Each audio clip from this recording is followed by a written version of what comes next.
Richmond with the cooperation of WCVE Public Radio. Our theme music is composed by BJ Liederman. Our sound engineer is Robert Richards. Transcripts, podcasts, audio, and video are available at amomentintime.com.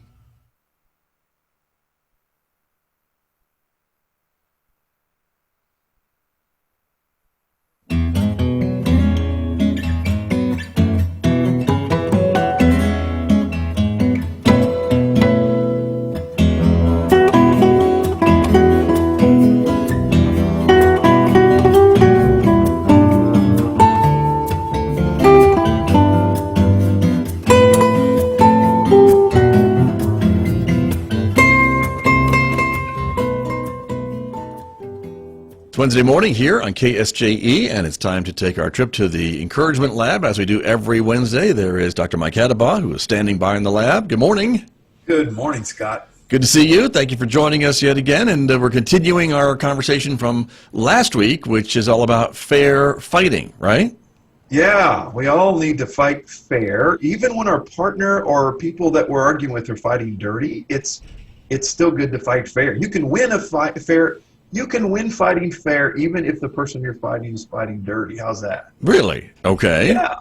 Well, now you have to maybe change how you define winning. Yeah. Right? You know, that's that old joke, winning, right? Are you really winning? Yes. But yeah, as you know, we're going a fair fight, not kung fu fight. Understood. Okay. That's true. So last week, I think we talked about the fact that you can't use bad language. And you can't yell. We talked a lot about yelling. Right. Once you raise your voice, you've lost, right? So this week, I want to go into the next two things that you got to do in a fair fight, and that is you can't blame. And you know, again, that's a lot of fights are they blame and so we blame. Right. Oh, okay. That kind of makes sense to me. And yeah, so it's amazing to me in my coaching with couples specifically, when I coach couples, it's like, well, yeah, I'm not good, but it's because they. Right. And I'm like, yeah, I agree. It's, you know, that may be true that they, but that doesn't ever excuse what you do. So like, let's take that to an nth degree, right? So if somebody, you know, shoots you, does that mean you can go buy a tank and shoot them back? I think you go to jail for that. Yeah, I think so. Probably. And so realize that even in verbal fights, once you start blaming, so here's the magic behind blame. Right. Is as soon as you start blaming, basically you give away your power. As soon as you blame, you're saying, I am powerless to control this because it's your fault. Okay. And I think most people miss that in the midst of, I'm trying to get you to admit that you're wrong and it's your fault. But the moment I do that is the moment I say, I have no control over this. That's why blaming's so bad. Right. It's also used as kind of, we call it ambushing, a distracting event. It's like, I'm going to blame you for something so that way I'm distracted from what I've done wrong. Huh. Okay. So interesting. So again, we've all done that. We've all used blaming to fight, but just realize that when you do that, you're basically submitting to the fact that you're not going to solve anything. You're just gonna get them mad at you usually by blaming. So that's why it doesn't work. Right. And so, you know, so one of the things I encourage people to do, I think I even showed it on this show before, you know, so like if I take this stapler that I have, yes, and I say, instead of let's talk about our problem, if I say, you know what, let's make this stapler the you know, whatever it is. Okay. Let's say our problem is paying the bills. Okay. So you say this stapler represents paying the bills, and you set it on the table, and you go, okay, those bills right there, which is the stapler. Let's talk about the problem. And then you're not looking at your partner and go, well, you pay the bills this way, and I pay them this way. But when you pay them, you do it wrong. See how that works? So that's blaming. So when you put it on the table, you get to do that. Can we blame the stapler? It always works. It's called triangling. It's a whole other psychological thing we do. It's all the stapler's fault, isn't it? Okay.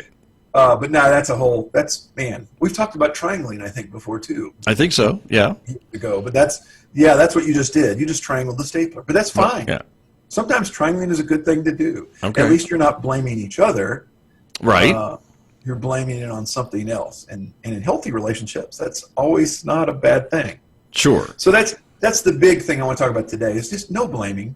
And my guess, most of us go back to our last argument with somebody, and we probably said some blaming kind of statements. Right. If it starts out with, well, you. Right. That's what you statements are blame statements. That's true. And so I guess there's much to be said, too, about owning your part of any argument, too. Isn't that helpful to move things forward, Dr. Adebayo? Yeah, and if you start with that, that's called leveling. And when we level by saying, hey, I want to own up to this is mine, and I own up to that before we get going. What a wonderful place to put yourself in. You're saying, hey, I'm going this far. And now, oftentimes the person you're then trying to discuss someone then blames you. Oh, yep, you're right. It's all your fault. Right. No, we're not going to solve this if that's the way you want to look at this. But I own up to the fact that I do this and I have done this, and I need to stop doing that. Yeah. Okay.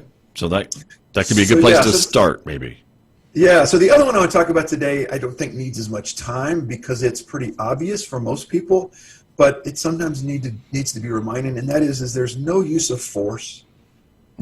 True. No, don't do it. Don't throw anything. Don't grab. And I'm amazed that we say this person that we love the most in our life, our partner. I'm amazed at how many people end up physically engaging them. Yeah. Not good. One of the things I do in my coaching business with people is I'm like, look, you should be at a place in every relationship you have, intimate relationship specifically, that you up front say, look, if I ever lay a hand on you in anger, if I ever touch you in anger, I want you to leave this relationship forever.